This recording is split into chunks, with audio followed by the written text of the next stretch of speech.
सासू माँ की नई सहेली। प्रिया किचन में चाय बना रही होती है और सुमन ड्राइंग रूम में बैठकर मजे से टीवी देख रही होती है। तभी दरवाजे की घंटी बजती है। प्रिया, जरा देखना तो कौन आया है। देखती हूँ मम्मी जी। प्रिया दरवाजा खोलती है तो सामने पड़ोस वाली विमला आंटी खड़ी होती है। नमस्ते आंटी जी, कैसी हैं आप? मैं तो बिल्कुल ठीक हूँ बेटा, पर तेरी सास को क्या हुआ है? आजकल कहीं दिखती ही नहीं है। जब देखो तब टीवी के आगे जमी रहती है। अंदर तो आइए आंटी। अरे ओ दीपक की अम्मा, कहाँ हो? अरे बिमला, आओ आओ, क्या बात है, बड़े दिन बाद याद आई तुम्हें मेरी। मैं तो हमेशा ही तुम्हें याद करती हूँ, पर तुम ही गायब रहती हो और आजकल तो बाहर भी नहीं आती जाती। तबीयत तो ठीक है ना तुम्हारी? अरे तबीयत को क्या होना है, इस उम्र में तो कुछ ना कुछ लगा ही रहता है। मेरी छोड़ो, तुम ये बताओ कि क्या चल रहा है गली मोहल्ले में। तुम गली मोहल्ले की छोड़ो, चल तो तुम्हारे पड़ोस में रहा है। तुम्हारी नई सहेली आई है। मेरी कौन सी नई सहेली? मैं तो यहाँ बस तुमसे बातचीत कर लेती हूँ या फिर बाजू वाली शर्मा की बहू से दो चार बातें कर लेती हूँ। इसीलिए तो कहा कि तेरी नई सहेली आई है। अब कोई पड़ोस में आया है तो बात तो होनी ही है। कम से कम इसी बहाने हमारा भी एक ग्रुप बन जाएगा। फिर सब मिलकर अपनी बहुओं की शिकायतें किया करेंगे। दोनों हंसने लगते हैं। तभी प्रिया चाय लेकर आती है और सामने टेबल पर रख देती है। दोनों चाय पीती हैं और बातें करते हैं। चलो मैं चलती हूँ, अब कल मिलते हैं। राम राम। अगले दिन प्रिया किचन में कुछ काम कर रही होती है और सुमन आराम से सोफे पर बैठकर मटर छिल रही होती है। तभी डोरबेल बजती है। प्रिया दरवाजा खोलती है तो सामने उनकी नई पड़ोसन खड़ी होती है। जी, आप कौन? मैंने पहचाना नहीं। नमस्ते बेटा, मैं शारदा, आपके बगल वाले घर में अभी 2-4 दिन पहले ही शिफ्ट हुए हैं। ओह अच्छा। नमस्ते आंटी, अंदर आइए ना आप। देखिए तो मम्मी जी, आज कौन आया है। इतना कहकर प्रिया किचन में चाय बनाने चली जाती है। नई पड़ोसन को घर पे देखकर सुमन थोड़ा हैरान हो जाती है। नमस्ते बहन जी, मैं शारदा, आपकी नई पड़ोसन। अच्छा, आप हैं हमारी नई पड़ोसन। आइए आइए, और बताइए कैसी हैं आप? जी बिल्कुल ठीक हूँ। वो दरअसल घर पर छोटी सी पूजा रखवाई थी, बस उसी का प्रसाद देने चली आई। सोचा इसी बहाने नए पड़ोसियों से भी मुलाकात हो जाएगी। ये तो बहुत अच्छा सोचा आपने। सुमन प्रिया को आवाज लगाती है। अरे ओ बहू, जरा चाय पानी का तो आके पूछ लो। ये आजकल की बहुएं भी ना, जब तक बोलो नहीं तब तक कुछ नहीं करेंगी। आई मम्मी जी। प्रिया चाय लेकर आती है। दोनों बैठकर चाय पीती हैं और खूब सारी बातें करती हैं। अच्छा बहन जी, अब मैं चलती हूँ, फिर मिलते हैं। अब तो आना जाना लगा ही रहेगा। शारदा के जाने के बाद प्रिया किचन से बाहर आती है। क्या बात है मम्मी जी, आप दोनों को देखकर तो लगा ही नहीं कि पहली बार मिल रही हो। आप दोनों तो बिल्कुल बिछड़ी हुई सहेलियों की तरह बातें कर रही थी। अरे जब दो औरतें मिल जाती है ना, तो बातें अपने आप ही निकल आती है। अब तू अपने काम पर ध्यान दे, बातों पे नहीं। ऐसे ही कुछ दिन बीत जाते हैं। अब सुमन और शारदा अच्छी सहेलियां बन गई होती हैं। दोनों एक साथ मंदिर जाती, मार्केट जाती और कभी कभी तो विमला भी इनके साथ मिलकर खूब हंसी ठिठोली करती।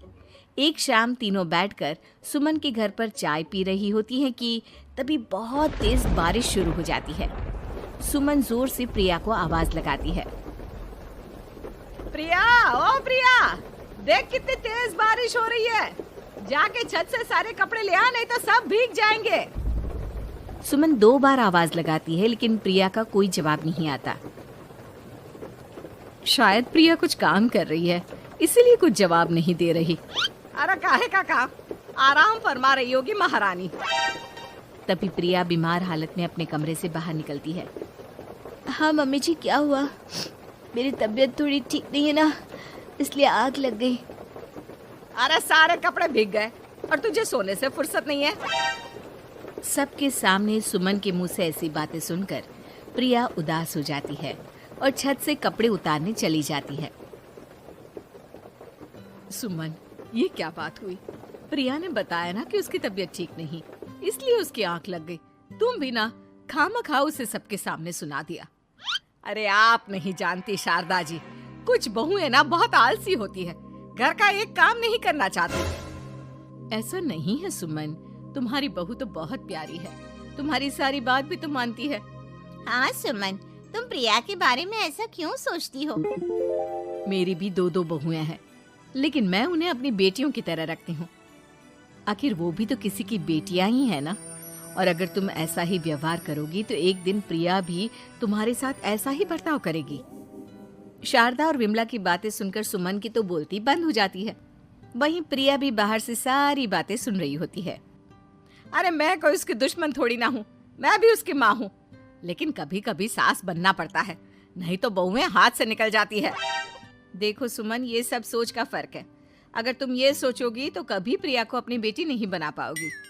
इतना कहकर शारदा और विमला वहां से चली जाती हैं और सुमन अकेले बैठकर उनकी बातें सोचने लगती है। अगले दिन प्रिया और दीपक अपने कमरे में बैठकर बात कर रहे होते हैं और सुमन उनके कमरे के बाहर कुछ काम कर रही होती है और उन दोनों की बातें सुन लेती है। दीपक, तुम्हें पता है हमारे पड़ोस में जो शारदा आंटी है ना, बहुत अच्छी हैं। अच्छा, ऐसा क्या हो गया जो तुम्हें वो इतनी अच्छी लगने लग गई? कुछ खास नहीं, बस कल जब मम्मी जी मुझे सबके सामने सुना रही थी तो शारदा आंटी ने मेरा साथ दिया। मैं तो सच में हैरान ही रह गई थी जब उन्होंने मम्मी जी को मुझसे ऐसा बर्ताव करने के लिए मना किया। अच्छा, फिर क्या हुआ? होना क्या था, शारदा आंटी तो मम्मी जी को समझा ही रही थी कि बहू को भी बेटी की तरह ही रखना चाहिए, लेकिन मम्मी जी तो मम्मी जी है ना, उन्हें तो मुझ में हमेशा कमी ही दिखती है। काश मुझे भी शारदा आंटी जैसी सास मिली होती जो मुझे भी अपनी बेटी जैसी समझती। सुमन ये सब सुनकर बहुत उदास हो जाती है और वहां से चली जाती है। प्रिया की बातें सुमन के कानों में बार बार गूंज रही थी। उसे बहुत शर्मिंदगी महसूस हो रही थी कि उसने प्रिया के साथ बहुत गलत किया है। अगले दिन सुमन शारदा और विमला को बुलाती है। क्या बात है सुमन, आज तूने ऐसे अचानक क्यों बुलाया? सब ठीक तो है ना? हाँ, सब ठीक है, तुम दोनों बैठो तो सही। तब तक दीपक और उसके पापा भी आ जाते हैं। प्रिया, तुम भी आ जाओ। क्या हुआ मम्मी जी, आपने बुलाया? हाँ प्रिया बेटा, मैं आज सबके सामने तुमसे माफी मांगना चाहती हूँ। मैंने आज तक तुम्हारे साथ बहुत बुरा व्यवहार किया है, लेकिन तुमने कभी भी मेरे साथ बुरा बर्ताव नहीं किया। मुझे अपनी गलती का एहसास हो गया है, हो सके तो मुझे माफ कर देना। प्रिया अपनी सास की बातें सुनकर हैरान हो जाती है। उसकी आंखों में आंसू आ जाते हैं। प्लीज मम्मी जी, आप मुझसे माफी मत मांगिए, मैं भी आपकी बेटी ही हूँ। वैसे एक थैंक यू तो मेरी नई सहेली को भी बनता है, जिसकी वजह से मुझे मेरी गलती का एहसास हुआ। शारदा बहन, आपका बहुत बहुत शुक्रिया जो आपने मेरी आंखें खोल दी। अरे क्या सुमन, तुम भी ना। तो फिर इसी बात पर चाय और पकोड़े हो जाए? हाँ, क्यों नहीं।